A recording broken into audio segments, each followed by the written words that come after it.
साधारण लोक कौन मिलला ए बजेट रु साधारण लोक मो हिसाब से किसी मिलनी साधारण लोक बजेट रे सेमती किसी ना मुझे बुझीपारे कारण सेटा को वर्तमान टच करवा नाला कारण ग्लोबल जो भाया भोलाटिलिटी अच्छी आईटा टैक्सटा बढ़े देवा द्वारा कौन हम ना लोक मान कस्ट ऑफ परचेसटा बढ़ी किसी विषय पर सरकार आहरी अधिका ध्यान दे पार इंडियन रुपीज दिनू दिन वीक हवा लगुच स्ट्रंग करने किसी सेमती कौन पदक्षेप नि जाए जोटा कि निहित आवश्यक था इंडियन रुपी केमती स्ट्रंग कर डॉलर तुलन में सेटा दिन को दिन तार प्राइस डिवैल्यू हो इंडियन रुपी डिवैल्यू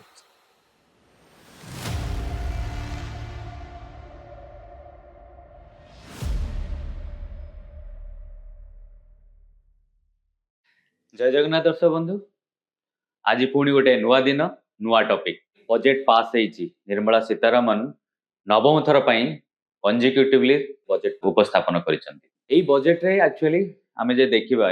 बजेट किसी विशेषत्व है भारत स्वाधीनता पर प्रथम थर बजेटा रविवार दिन पास करा जेहेतु बजेटा रविवार दिन थिला सेथिपई शेयर मार्केट रविवार खोली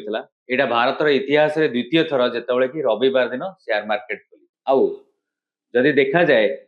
कंजिक्यूटिवली माने एका सांगेरे 9 थर कौन अर्थमंत्री बजेट उपस्थापन करन निर्मला सीतारमण होती प्रथम अर्थमंत्री जे कि कंजिक्यूटिवली नवम थर बजेट उपस्थापन कर व्यतीत बजेट उपस्थापन पर प्रधानमंत्री यहाँ हाईवे ऑफ द अपॉर्चुनिटी कारण से कहते जे बजेट द्वारा भारत को ग्रोथ मिल मात्र साधारण लोक कौन मिलला ए बजेट रु साधारण लोक मो हिसाब से किसी मिलनी साधारण लोक बजेट रे सेमती किसी ना दर्शक बंधु देखो जदि आप चैनल को सब्सक्राइब करना रिक्वेस्ट करी आपण मैंने चैनल टाक सब्सक्राइब करूँ वीडियो जदि पसंद आसुची वीडियो को लाइक करंतु आ अधिक अधिक शेयर करंतु द्वारा कौन हम ना आमे जो ये मु आ मो टीम जो परिश्रम कर वीडियो करुचे सेटा समस्त पाखे पहुंचवा दरकार सेटा आम परिश्रम फल बोली आमे भाबिबु दर्शक बंधु चलतु पुणी फेरी जा बजेट को बजेट 26-27 बजेट कहले कौन एक्चुअली जदि मते पचार आपण पचारती बजेट कहले कौन एटा होची आय व्यय अटकल आमे जेंती निजर मास आरंभ रु आमे गोटे आय व्यय अटकल करू केते टंका रोजगार करू केते टंका खर्च करू केते टंका सेविंग करू केते टंका लोन आनिबू ठीक एक्जाक्टली देश मध्य तार आय व्यय अटकल करे आ से देश जो आय व्यय अटकल करे ताकू बजेट कहै आमे जदि देखिबा ए वर्षर 26-27 रो आय व्यय अटकल ताले हमर फाइनेंस मिनिस्टर निर्मला सीतारमण जहाँ उपस्थापन करचंती ता अनुसार हमर समुदाय आय 36.5 लाख कोटी टंका हबार आकलन करा जाय आ समुदाय व्यय 53.5 लाख कोटी टंकार अटकल करा जाय आपण भाबुथिबे आय तो मात्र 36.5 लाख कोटी हला ताले खर्च केमती 53.5 लाख कोटी टंका ता पई आमे जेमती निज जीवन सहित करे कौन ना किसी लोन निये आम जो खर्च आय ठार अधिक हुए लोन निये सेमती लोन नवा पड़ो तेणु डेफिसिट जोटा को आम फिस्काल डेफिसिट कहुए आर्थिक भाषा फिस्काल डेफिसिट कहुए से डेफिसिट हूँ 17 लाख कोटी टंका आ ये फिस्काल डेफिसिट की केमिति पूरण करा जिवो ता देरो 11.7 लाख कोटी टंका लोन निया जिवो बा बोरिंग्स करा जिवो बाकी इन्वेस्टमेंट भंगा जीव बा कोनोसी मार्केट रू उठा जीव बा ए भली किछि व्यवस्था सरकार करिवे कि कॉर्पस फंड रू नेबे सेटा सरकार किछि ए भली व्यवस्था करिवे आ ये जो डेफिसिट 17 लाख कोटी टंका डेफिसिट करा जाय आम जदि टोटल इकोनॉमी देखा जाय आम टोटल जीडीपी जे देखा जाय पाखापाखि 4.5 ट्रिलियन रे पहुंची आ ये 17 लाख कोटी तार 4% तो डेफिनेटली फिस्काल डेफिसिट टा कम रखा जाय छे वर्ष जोटा कि गोटे भलो संकेत हमर देश पय कारण आमर लोन जेते कम रहिबो उधार जेते कम रहिबो सेटा देश पय भलो ता व्यतीत ए वर्ष जो आय व्यय अटकल रखा जायछि ता धरे कैपिटल इन्वेस्टमेंट कैपिटल एक्सपेंडिचर को रखा जायछि 12.2 लाख कोटी टंका कैपिटल एक्सपेंडिचर कोन माने जनरली रोड आउ कनेक्टिविटी पय एथरे जो खर्च हुए रास्ता रे आपण खर्च कले ट्रेन लाइन रे खर्च कले बा ये जो कनेक्टिविटी पय खर्च कले सेटा जनरली लॉन्ग रन रे आपण को रिटर्न दे बा इनकम तादरो आयटा लंबा समय धरी तादरो आय तेनु कैपिटल एक्सपेंडिचर 12.2 लाख रखा जायछि जोटा कि गत वर्ष 11.2 लाख कोटी टंका ताको आमे 1 लाख कोटी टंका वृद्धि करछे जोटा कि भलो इकोनॉमी पय भलो कारण केते आमे अधिका कैपिटल एक्सपेंडिचर करछे जोटा कि आम अर्थनीति गोटे डायरेक्शन दबो केमिति आमे अग्रगति करिबा ଦର୍ଶକ ବନ୍ଧୁ ମୁଁ ଏଇଠି ଆପଣମାନଙ୍କୁ କହିବି ଯେତେବେଳେ ନରେନ୍ଦ୍ର ମୋଦି 14-15 ରେ ଶାସନ ଭାର ସମ୍ଭାଳିଲେ ସେତେବେଳେ କ୍ୟାପିଟାଲ ଏକ୍ସପେଣ୍ଡିଚର ମାତ୍ର 2 ଲକ୍ଷ କୋଟି ଟଙ୍କା ହଉଥିଲା। ତେଣୁ ଆମେ ଯଦି ଦେଖିବା ଏଇ 12 ବର୍ଷରେ ସେଟା 6 ଗୁଣ ବଢିଛି, ଯୋଉଟା କି ଗୁଡ୍ ସାଇନ୍, ଯୋଉଟା କି ଆମ ଅର୍ଥନୀତିକୁ ଗ୍ରୋଥ ଦଉଛି। ବର୍ତ୍ତମାନ ଆମେ ଚତୁର୍ଥ ଅର୍ଥନୀତି ଅଛେ, ଆଉ ଏ ଅର୍ଥନୀତି ଗ୍ରୋଥଟା ଆମେ ଏକ୍ସପେକ୍ଟ କରୁଛେ କ'ଣ ନା ଆମେ ଜର୍ମାନୀ କି କଟେଇ ଆମେ ନିକଟରେ ତୃତୀୟ ଅର୍ଥନୀତି ହବା। ତେଣୁ ଏଇଟା ତା ଦେହରେ ସାହାଯ୍ୟ କରିବ। ତା ବ୍ୟତୀତ ଯୋଉ କିଛି ବଡ ହାଇଲାଇଟ୍ସ ଆସିଛି ଏ ବଜେଟର, ଆମେ 4ଟା ରେୟାର ଅର୍ଥ କରିଡର କରାଯିବ। ରେୟାର ଅର୍ଥ କରିଡର କ'ଣ? ରେୟାର ଅର୍ଥ କ'ଣ ପାଇଁ ବ୍ୟବହାର କରାଯାଏ? ଦର୍ଶକ ବନ୍ଧୁ ଆପଣମାନେ ଯଦି ଜାଣିନଥିବେ ମୁଁ ଆପଣମାନଙ୍କୁ କହିବି। ରେୟାର ଅର୍ଥ generally atom energy, atomic energy ଆଉ ମୋବାଇଲ ଚିପ୍ସ ହଉ ବା ବ୍ୟାଟେରୀ ହଉ, ଏଇଥିରେ ରେୟାର ଅର୍ଥର ବ୍ୟବହାର ବହୁତ ମାତ୍ରାରେ କରାଯାଏ, ଯୋଉଟା କି ଆଜି ରେୟାର ଅର୍ଥ ବହୁତ ଇମ୍ପୋର୍ଟାଣ୍ଟ ହେଇଯାଇଛି। ଆଉ ସେଇଥିପାଇଁ ଗୋଟେ କାରଣ ଥିଲା ଯୋଉଥିପାଇଁ ଆପଣଙ୍କର ଆମେରିକା ଗ୍ରୀନଲ୍ୟାଣ୍ଡ ଉପରେ ଆଟାକ କରିବାକୁ ଚାହୁଁଥିଲା, କାରଣ ବିପୁଳ ମାତ୍ରାରେ ରେୟାର ଅର୍ଥ। ତେଣୁ 4ଟା ରେୟାର ଅର୍ଥ କରିଡର ହବ। ସେ 4ଟା ରେୟାର ଅର୍ଥ କରିଡର କୋଉଠି? ଦର୍ଶକ ବନ୍ଧୁ ଆମ ପାଇଁ ଗୋଟେ ଭଲ ଖବର କ'ଣ ନା ଓଡ଼ିଶାରେ ମଧ୍ୟ ସେ ରେୟାର ଅର୍ଥ, କାରଣ ଓଡ଼ିଶାରେ ବିପୁଳ ମାତ୍ରାରେ ରେୟାର ଅର୍ଥ ସେ ଯୋଉ 4ଟା ଷ୍ଟେଟରେ ହବ ସେଟା ହେଲା ଓଡ଼ିଶା, ଆନ୍ଧ୍ରପ୍ରଦେଶ, ତାମିଲନାଡୁ ଆଉ କେରଳ। ଏ 4ଟାର ଯୋଉ କୋଷ୍ଟାଲ ବର୍ଡର ଅଛି ତା ଦେହରେ ରେୟାର ଅର୍ଥ କରିଡର। ତା ବ୍ୟତୀତ 7ଟା high speed rail connectivity corridor ମଧ୍ୟ କରାଯିବ। କ'ଣ ପାଇଁ ହାଇ ସ୍ପିଡ ରେଲ କନେକ୍ଟ? କାରଣ ଦ୍ରବ୍ୟ ଗୋଟେ ଜାଗାରୁ ଆଉ ଗୋଟେ ଜାଗାକୁ ପଠାଇବା ପାଇଁ ରେଲ କନେକ୍ଟିଭିଟିଟା ବହୁତ ଇମ୍ପୋର୍ଟାଣ୍ଟ, ଆଉ ସେଟା 7ଟା ହାଇ ସ୍ପିଡ। ତେଣୁ ସେଇଟା କ'ଣ ହବ ନା ଇକୋନୋମି କି ସ୍ପିଡ ଦବ। ତା ବ୍ୟତୀତ 3ଟା କେମିକାଲ ପାର୍କ ମଧ୍ୟ କରାଯିବ। କେମିକାଲ ପାର୍କ କ'ଣ ପାଇଁ ଦରକାର ନା କେମିକାଲ ଯଦି ଆମେ ଦେଖିବା ବହୁତ ମାତ୍ରାରେ ମେଡିସିନ ନିର୍ମାଣରେ ବ୍ୟବହାର କରାଯାଏ। ଖାଲି ମେଡିସିନ ନୁହେଁ, ଆପଣଙ୍କର କେମିକାଲ ପାଖାପାଖି ଆପଣ ଫର୍ଟିଲାଇଜର୍ସ ହେଲା, ପେଣ୍ଟ ହେଲା, ବହୁତ ଜିନିଷରେ କେମିକାଲ୍ସ ୟୁଜ କରାଯାଏ। ତେଣୁ 3ଟା କେମିକାଲ୍ସ ପାର୍କ ମଧ୍ୟ କରାଯାଏ, ଯଦିଓ ଜଣାଯାଇନି, ମେନସନ କରିନାହାନ୍ତି ଅର୍ଥମନ୍ତ୍ରୀ ଯେ କୋଉଠି ସେ 3ଟା କେମିକାଲ ପାର୍କ ହବ। ତାପରେ ଯଦି ଆମେ ଦେଖିବା ଆଉ କିଛି ଅଧିକା ହାଇଲାଇଟ୍ସ, ବାୟୋଫାର୍ମା ଶକ୍ତି ଯୋଜନା ପାଇଁ 10,000 କୋଟି ଟଙ୍କା ଆଲୋକେଟ କରାଯାଇଛି। ଏ ବାୟୋଫାର୍ମା ଶକ୍ତି ଯୋଜନା କ'ଣ? ଯୋଉ କଥା ମୁଁ କହୁଥିଲି କେମିକାଲ ପାର୍କ, ବାୟୋଫାର୍ମା ଦ୍ୱାରା କ'ଣ ଆମର ଆଗରୁ ଆମେ ଜେନେରାଲି ଭାରତ ହଉଛି ଜେନେରିକ ମେଡିସିନରେ ପ୍ରାୟତଃ ବିଶ୍ୱର 70% 80% ଜେନେରିକ ମେଡିସିନ ଭାରତରେ ନିର୍ମାଣ କରାଯାଏ, ଉତ୍ପାଦନ କରାଯାଏ। କିନ୍ତୁ ଆମେ ଯଦି ଦେଖିବା ଯୋଉ ହାଇ କ୍ୱାଲିଟି ମେଡିସିନ୍ସ ଯୋଉଟା ହେଲା କ୍ୟାନ୍ସର ହେଲା ବା ଏଇଭଳି ମାନେ ସେ ରୋଗ ପାଇଁ ଯୋଉ ମେଡିସିନ ଗୁଡା ଜେନେରାଲି ଆମକୁ ବିଦେଶରୁ ଆମଦାନୀ କରିବାକୁ ପଡେ।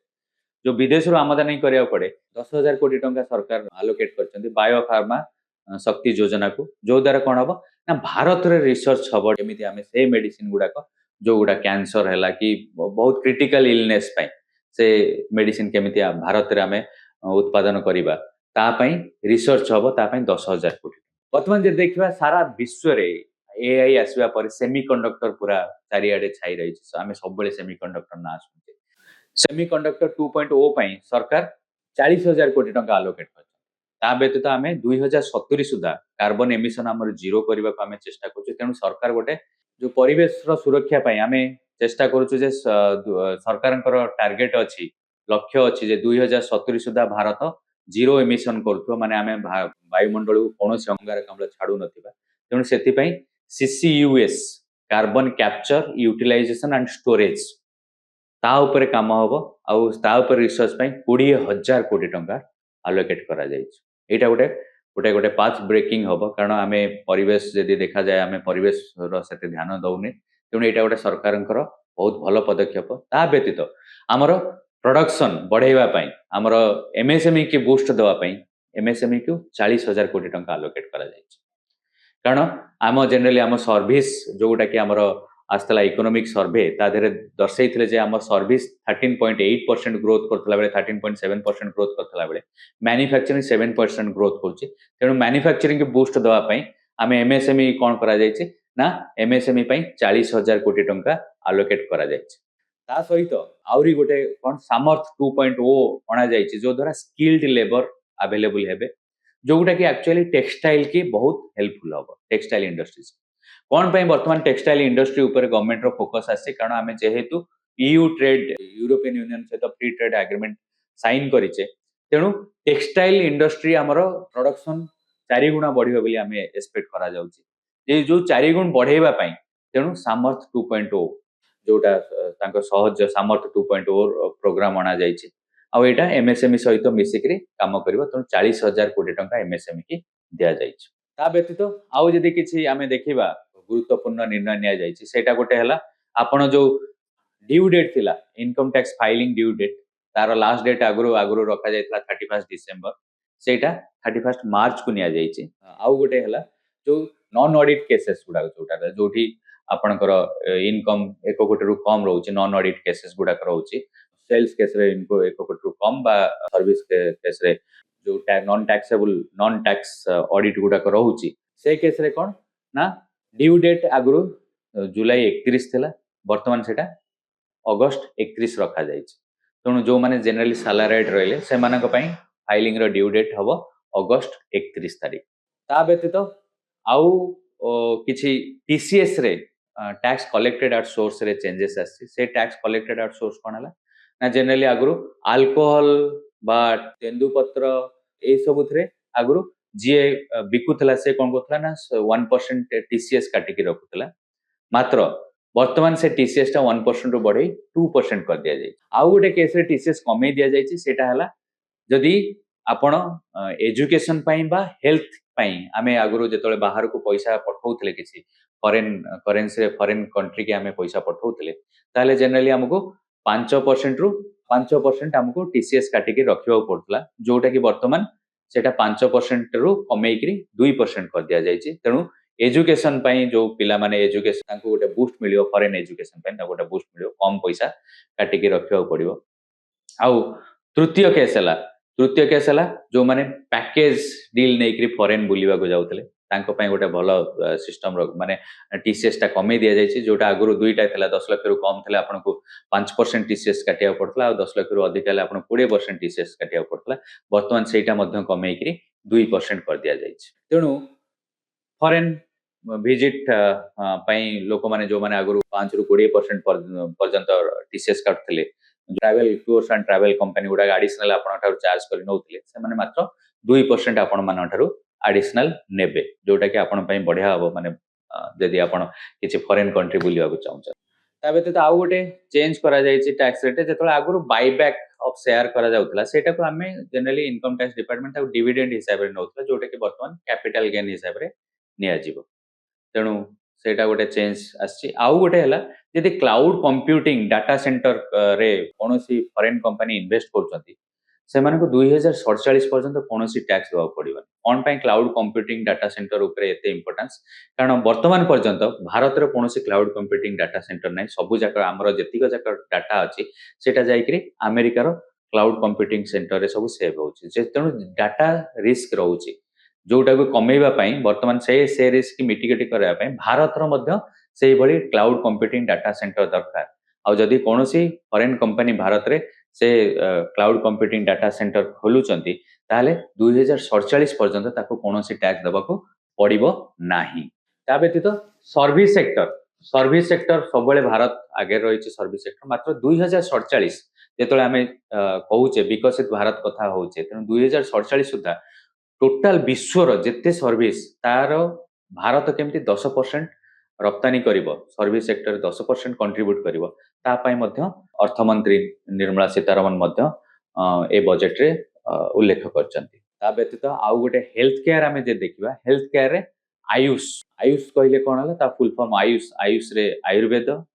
वाई रे योगा यू रे यूनानी एस रे सिद्ध एंड एच होमियोपैथी तेणु एथिपाई तीनिटा जेमती हमर एम्स अछि भारत सारा एम्स भली इंस्टीट्यूशन अछि से भली आयुष पई तीनटा सेपरेट इंस्टीट्यूशन खोला जिवो जोटा कि एक्चुअली हमर आयुर्वेद को बहुत बूस्ट मिलिबो कारण रिसर्च हबो सेठी रिसर्च हबो ता सहित सब प्रकार फैसिलिटीज अवेलेबल करा जिवो किंतु से को जगह रे खोला जिवो ता ऊपर मध्य ए पर्यंत जाय क्लैरिफिकेशन आसीनी मात्र हेल्थ केयर को तीनिटा आयुष सेपरेट ऑर्गेनाइजेशन मिलिबो सेही परी एग्रीकल्चर रे कोन करा जायछि ना एआई एनेबल्ड जहार गोटे भारत विस्तार नामक गोटे प्रोग्राम करा जिवो जोथरे आपनकर एग्रीकल्चर रिलेटेड सब प्रकार क्वेश्चन रो एआई बेस्ड जो भारत विस्तार आपन सॉल्यूशन देई परिबो आउ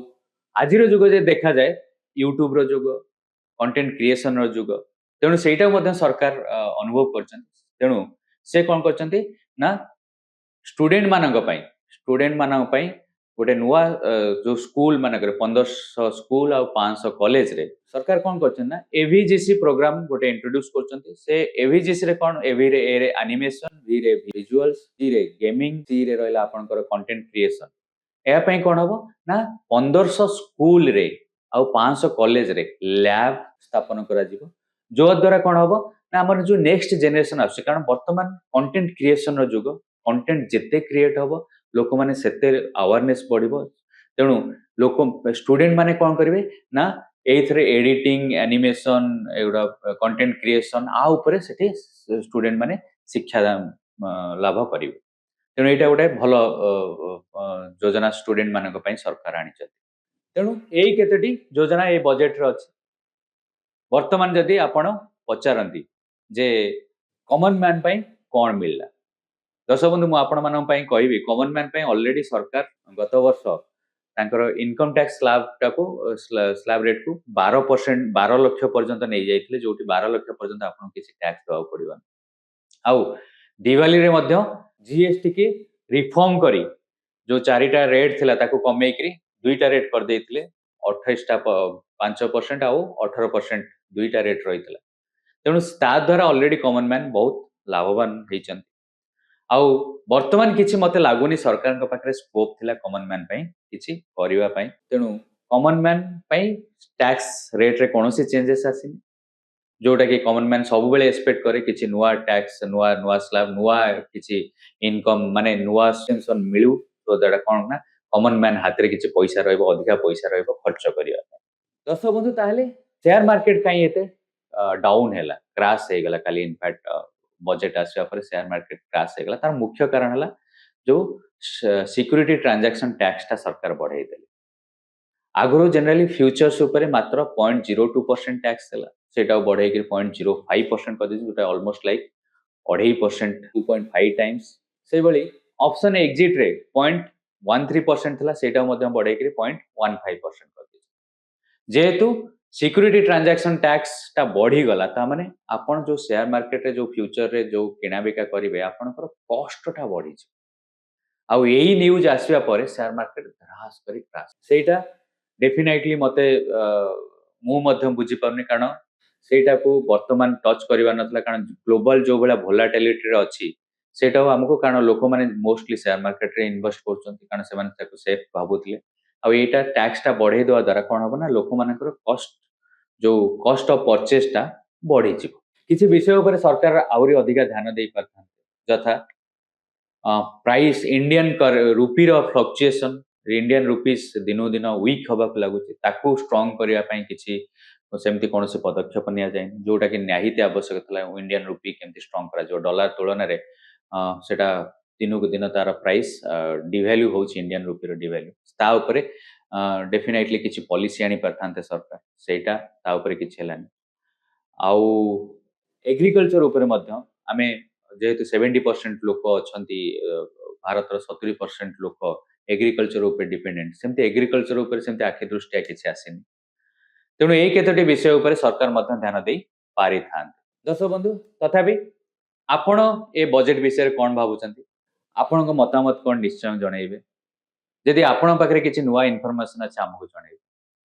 आउ थरे पुणी रिक्वेस्ट करबी आम चैनल टाको सब्सक्राइब करिवे जदि सब्सक्राइब करि नांती आउ वीडियो गुडा को लाइक करिवे एवं अधिक अधिका शेयर करिवे मु बजेट ऊपर ए वीडियोटा एत पई कली कारण किछि रिक्वेस्ट आसीतला जे बजेट ऊपर मध्ये गोटे वीडियो करन दर्शक बंधु पुणी थरे देखा हबो पुणी गोटे नुवा टॉपिक आपण जदि किछि नुवा टॉपिक ऊपर जानिबा चाहते निश्चय जणांतु आम टीम रिसर्च करी तापर गोटे मध्ये निश्चय गोटे वीडियो आनिबे जय जगन्नाथ दर्शक बंधु जय हिंद वंदे उत्कल।